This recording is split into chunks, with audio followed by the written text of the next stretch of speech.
não peques mais, para que não suceda alguma coisa pior.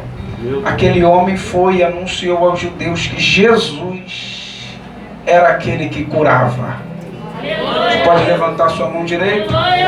Jesus era aquele que curava. Você pode repetir no 3, 1, 2, 3?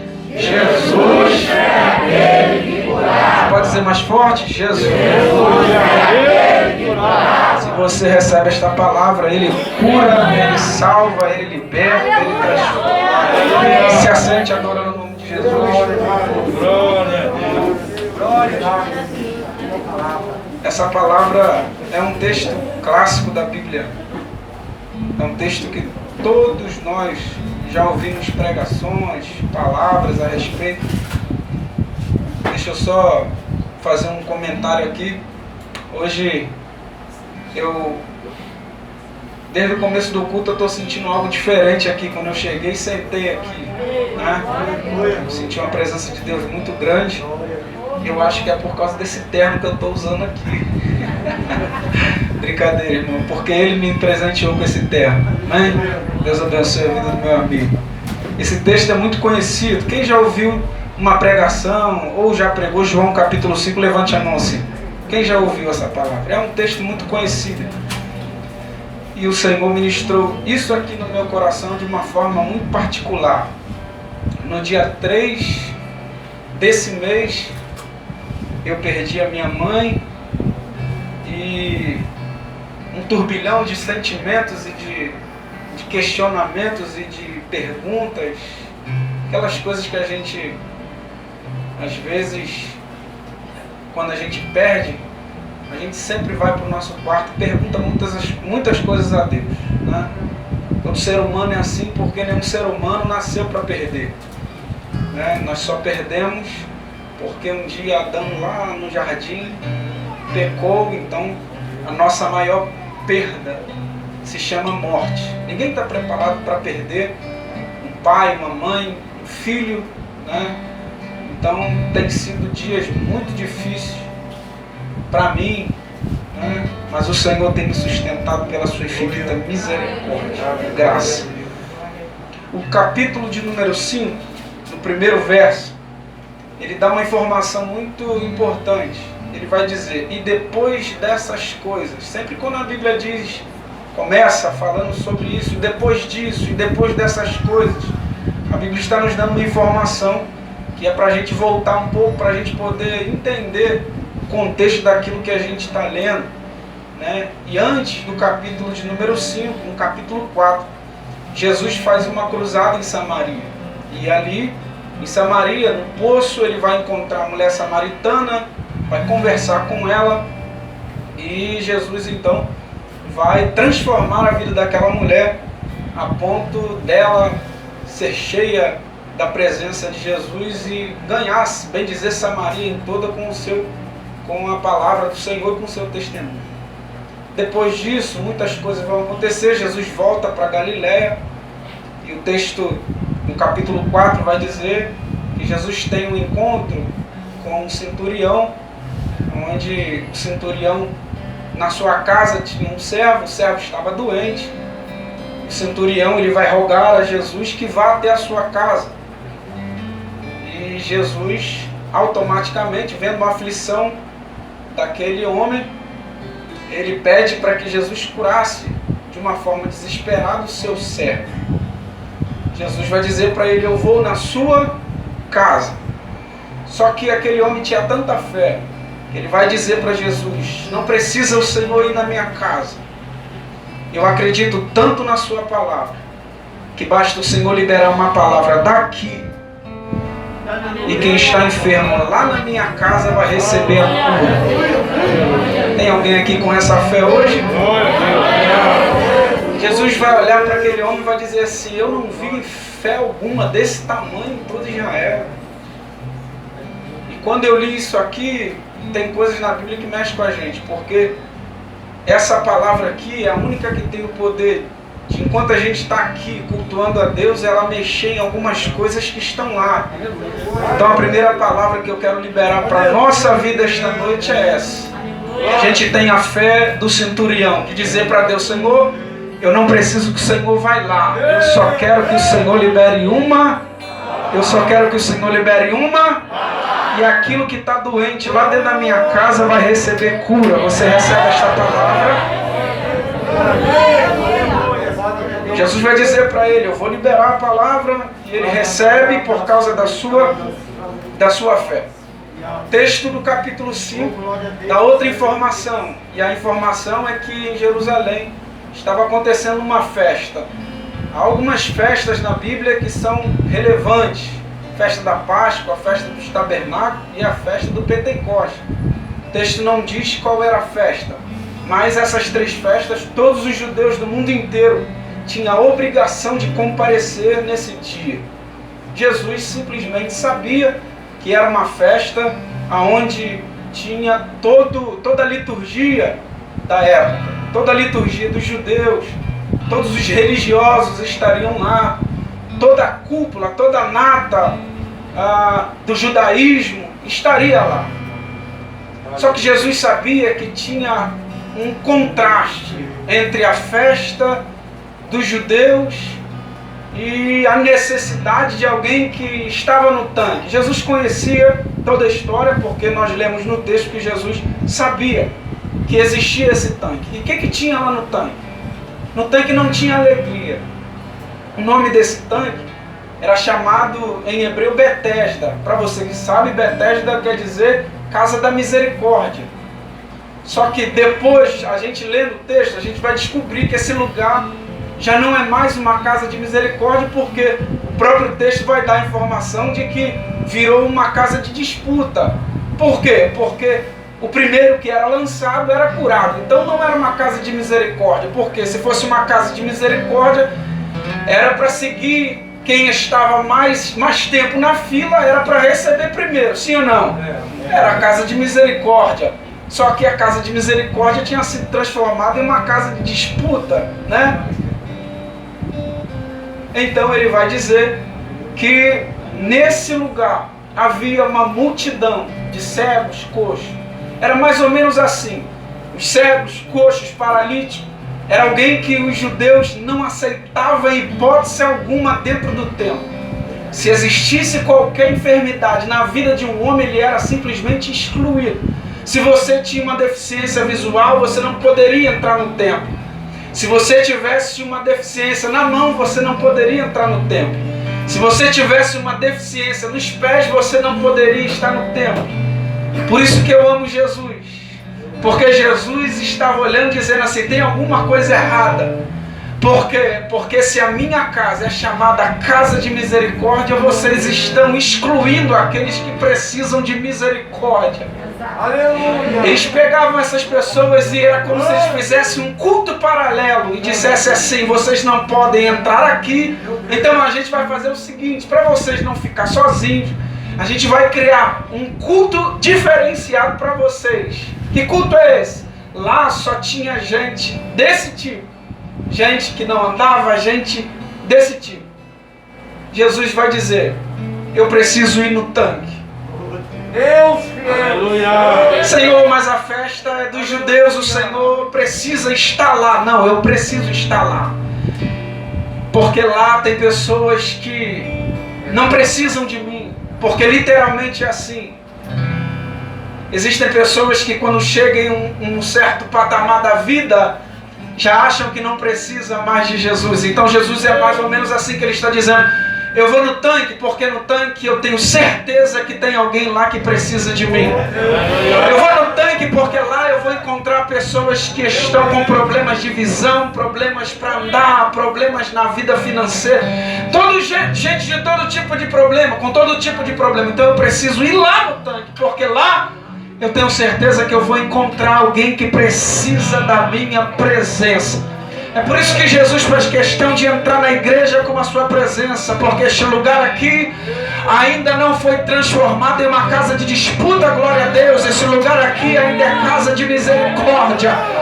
E Jesus está dizendo, eu deixo de ir em outros lugares para habitar nos lugares onde tem pessoas que precisam da minha presença. Pessoas que estão com problema, não pode ir lá, mas pode vir aqui. Está com problema, tem muitos lugares que tem pessoas que dizem assim, está com muito problema. diz: eu vou direcionar vocês a um lugar, e lá a minha presença vai descer. Eu vou lá só para te atender naquele lugar. Jesus vai no tanque. E Jesus encontra essas pessoas no tanque. Agora imagina, gente cheia de problemas, frustrada, gente cheia de trauma, como esse paralítico aqui. E a palavra que o Senhor ministrou no meu coração foi sobre as decepções desse paralítico. A primeira decepção desse homem aqui é com o tempo. Quantos anos ele estava lá? 38. Quantos anos ele estava lá? 38. 38 anos. Então a primeira decepção que ele tinha era com o tempo. Por quê? Porque se ele estava há 38 anos esperando e nada aconteceu, ele está dizendo: eu não acredito mais no tempo. O tempo está passando e nada está acontecendo na minha vida. E se a gente for olhar para a Bíblia, existiram muitas pessoas assim também, decepcionadas com o tempo. Uma delas, o pai da fé, Abraão. Deus faz uma promessa para Abraão, mas o tempo se passa. E o problema está no tempo em se passar. Porque quanto mais o tempo passa e a promessa não se concretiza, a promessa não acontece, a gente faz como Abraão, cheio de promessa, vai se trancar dentro da tenda. Mas Deus lá de cima olha Abraão cheio de promessa, desce dentro da tenda e diz assim: Abraão, o que você está fazendo aí dentro? Senhor, eu tenho promessas, mas o tempo está passando, o Senhor me prometeu, e eu vejo a promessa se cumprir na vida de muita gente, mas na minha não acontece. Deus diz para Abraão: sai da tenda, olha para cima, conte as estrelas do céu, Abraão, porque assim será a sua descendência. Deus cura a decepção de Abraão com o tempo. Logo depois, Deus envia os anjos à casa de Abraão. Abraão está distraído dentro de casa. Os anjos chegam vestidos de homens de rua, vestidos de mendigo. Abraão vai olhar e vai ver que alguém estranho está dentro da sua propriedade. O que Abraão vai fazer? Se fosse nós, agiríamos dessa forma: quem está invadindo a minha propriedade? Chamaria os servos e colocavam para fora. Mas Abraão era um homem que carregava uma promessa dentro de si. Abraão era um homem de visão. Abraão olhou para aqueles homens e disse assim: eu nunca vi esses homens aqui antes. Eu não vou desprezar eles. O nosso problema é que às vezes a gente despreza aqueles que Deus envia para poder falar alguma coisa conosco. Às vezes tem gente que a gente despreza, e debaixo dos ombros dessas pessoas está a resposta da nossa oração. Abraão vai olhar e vai dizer: eu não vou dispensar. Abraão chama eles e manda Sara fazer um bolo. Abraão faz o bolo, recebe ele e diz para Sara: Sara, eu não quero que ninguém faça o bolo para eles, eu quero que você, com as suas mãos, faça o bolo para eles comer. Abraão dá bolo, Abraão dá água, eles comem, eles bebem, e por causa desta recepção, eles vão se levantar e vão dizer para Abraão: Abraão, neste tempo, Sara vai conceber e vai dar à luz a uma criança. Oh, glória a Deus! Glória. Sara vai ouvir de dentro da tenda e Sara vai rir. E o anjo vai dizer para Abraão, e o anjo vai dizer para Sara: quando esta criança nascer, coloque o nome de Isaac, porque lá dentro da tenda ela abriu um sorriso, e eu sou um Deus de coisas novas. Até ontem Abraão, Sara estava chorando, mas por causa desta recepção, porque vocês receberam a minha palavra, porque vocês não desprezaram aqueles que eu enviei, a resposta da oração de vocês de anos. Diga para Sara que ela vai conceber e põe o nome de Isaac, porque a palavra Isaac quer dizer sorriso. No lugar do choro de Sara, Deus estava dizendo: eu curo a decepção do tempo, não com lágrimas, mas eu curo a decepção do tempo com um sorriso. Sara hoje coloca um sorriso nos lábios, porque a tua vitória chega hoje. Eu não sei quem recebe isso aqui, mas eu libero assim mesmo. Talvez você está decepcionado com o tempo, dizendo assim: muitas coisas Deus me prometeu e até hoje não acontece. Algumas pessoas ainda recebem isso aqui. Deus me trouxe aqui com esta palavra simples para te dizer: Deus vai curar a decepção do tempo na tua vida. O tempo para a gente é Cronos, mas para Ele é Kairos. Ele está dizendo: eu não trabalho com tempo, eu trabalho com eternidade. 1000 dias para mim é como um ano. Eu posso pegar a tua história como eu peguei a de Abraão e transformá-la e dizer: eu vou curar esta decepção do tempo na tua vida.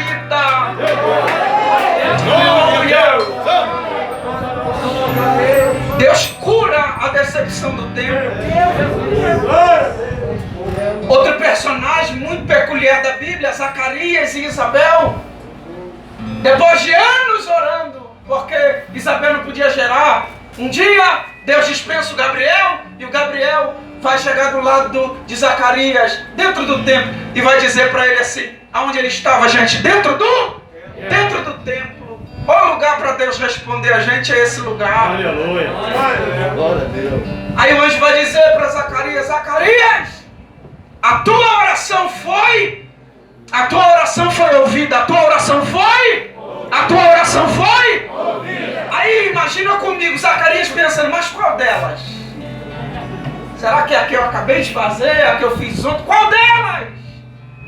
Deus é um Deus que cura a decepção do tempo. Talvez Zacarias e Isabel estivessem pensando assim: Deus me prometeu no ano de 2000 e eu estou em 2021 e até hoje não se concretizou. Aí Deus diz o que disse para Zacarias: eu ouvi a tua oração. Isabel, tua mulher, dará à luz um filho e porás o nome de João Batista. Deus curava a decepção do tempo na vida de Zacarias e Isabel. A primeira decepção deste paralítico era com o tempo. A segunda decepção desse homem aqui era com os homens. Quando Jesus chega no tanque, Jesus vai começar a conversar com ele. Jesus vai dizer para ele algumas coisas. Verso de número 4: porque o anjo descia em certo tempo e agitava a água.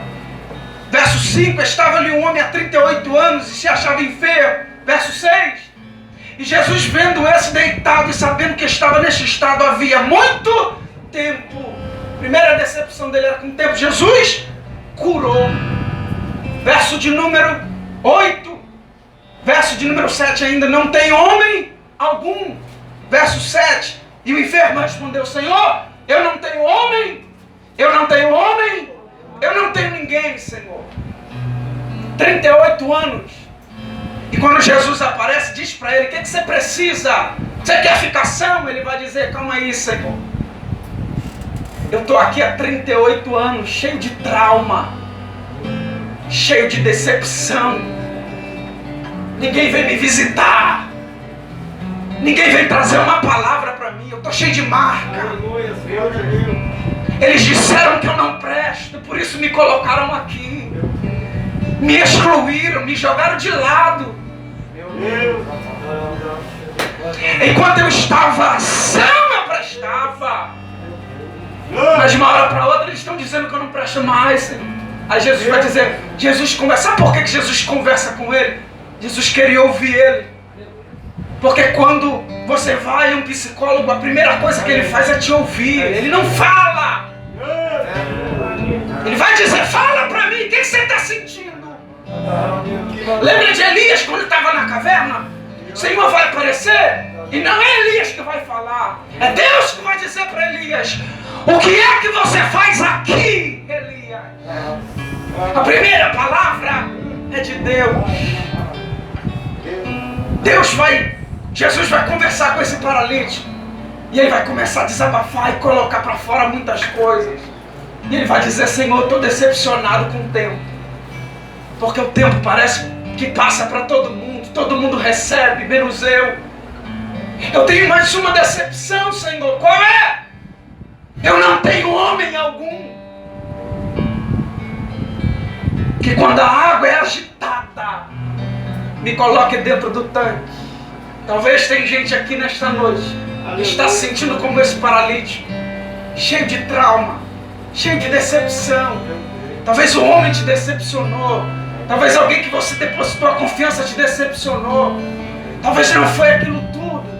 Mas Deus me trouxe aqui com esta palavra para te dizer: eu sou um Deus que curo todas as coisas.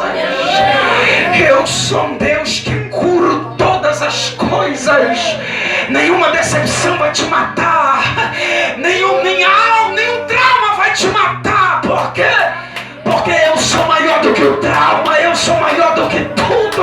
Eu sou maior do que o tempo. E eu te trouxe aqui esta noite para te dizer: eu estou sarando, eu estou curando, eu estou te ouvindo. E eu estou aqui para te dizer: eu estou aqui para ouvir o teu lamento.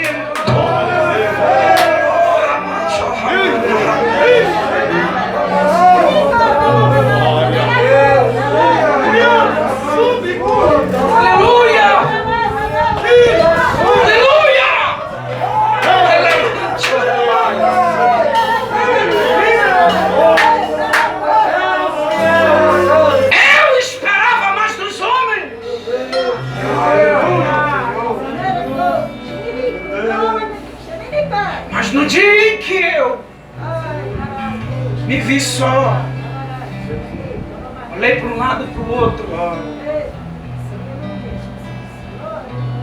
eu e Deus, eu entrei dentro do meu quarto, voltando do enterro da minha mãe, cheio de trauma. Não queria saber de fazer mais nada, nem de sair de dentro de casa. Falei: o Senhor me decepcionou. Coisas que a gente fala para Deus. Eu não saio de dentro de casa mais. Eu não prego mais. Eu não quero mais igreja. Eu não quero mais nada. Deus entra dentro do meu quarto. Aleluia! Meu olho nem abria, meu olho queimava. Porque Deus levou aquilo que eu mais amava, minha mãe. E eu chorando dentro do meu quarto, cheio de traumas. Uma mão no meu ombro. Disse uma palavra para mim que me arrancou daquele quarto. E a palavra foi: eu sou um Deus que saro as tuas feridas. Eu sou um Deus que cura os seus traumas. Eu sou um Deus que te levanto. Eu sou um Deus que te encho. E de repente aquela voz, como uma voz de trovão e muitas águas, invadiu o meu quarto. E eu fui sentindo um refrigério na minha alma. E eu senti o Senhor me curando. De repente, os meus amigos começaram a falar comigo, a me enviar mensagens, a ir na minha casa, a orar comigo, a passar no deserto com a gente. E Deus foi me curando.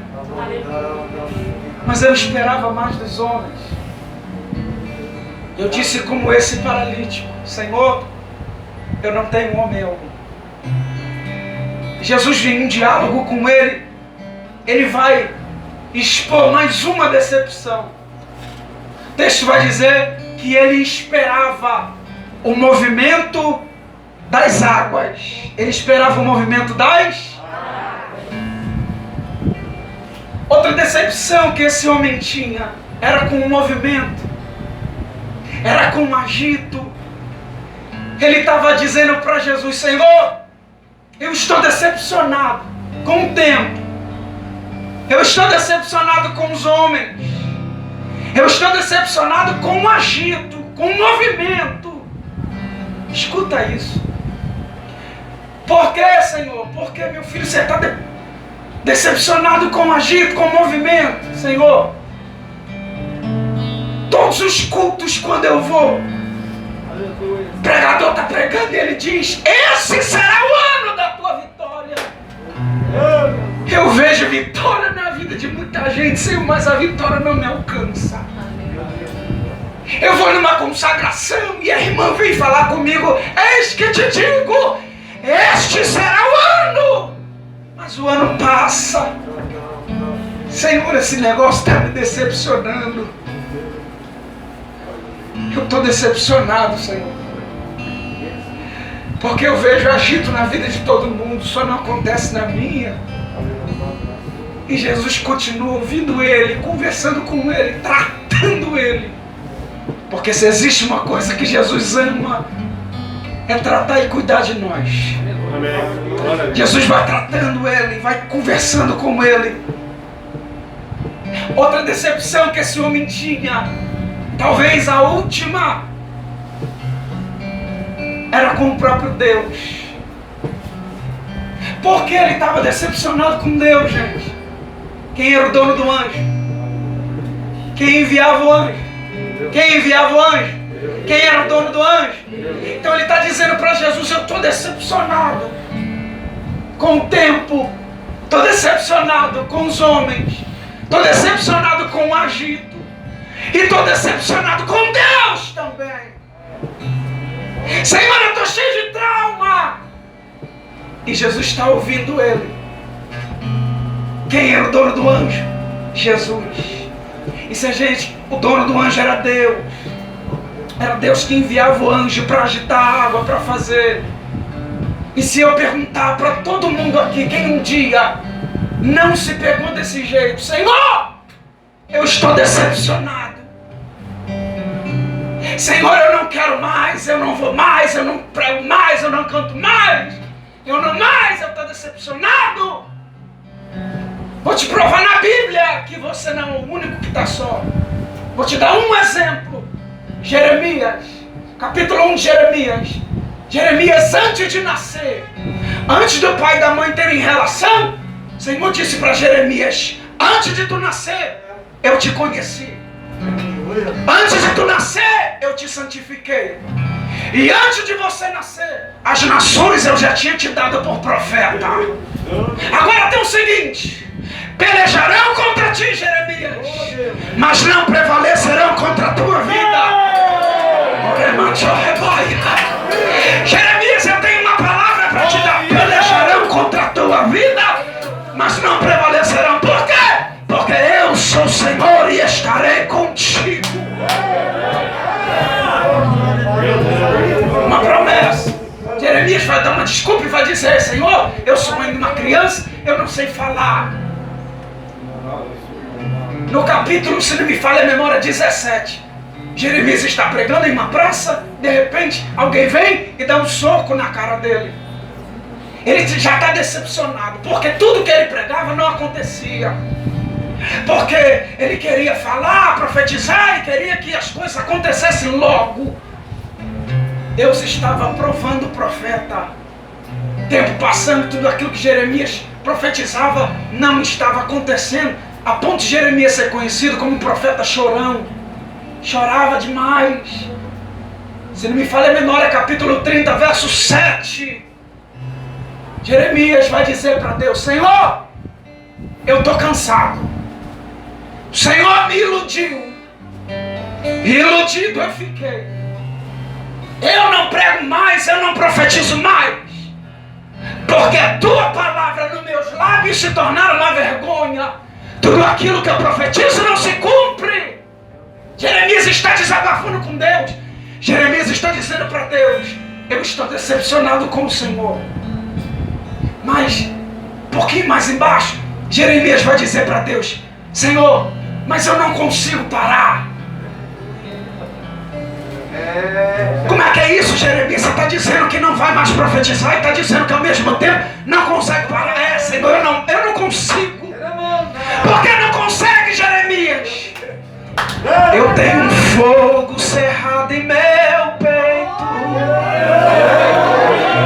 que não me dá descanso. Eu não tenho descanso. Jeremias disse para Deus: Senhor, todas as vezes que eu digo eu não vou, eu não consigo. Por que, Jeremias? Porque as tuas palavras me ardem nos ossos. E todas as vezes que eu digo eu não prego mais, a tua palavra diz: vai pregar.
Já encerrar.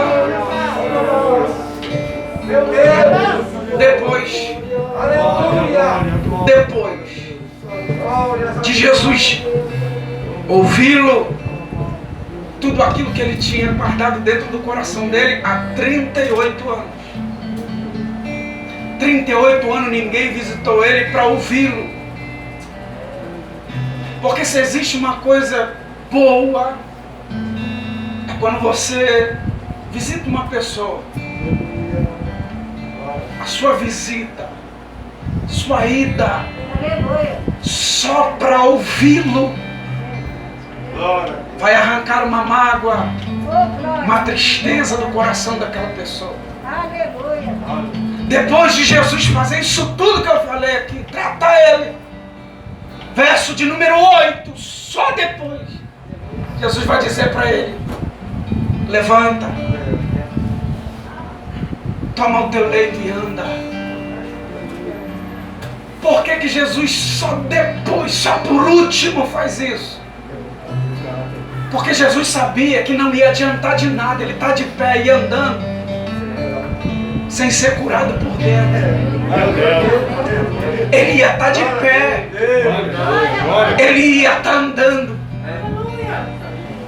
ia estar andando de cabeça baixa, ia estar andando triste. Jesus cura ele. Depois Jesus vai dizer para ele: levanta-te. Eu vim esta noite para pregar isso para alguém aqui. Levanta-te. Glória a Deus. Aleluia. Você ouviu eu falar isso tudo aqui? E por último, eu encerro dizendo o que Jesus disse para ele: agora você está pronto para levantar.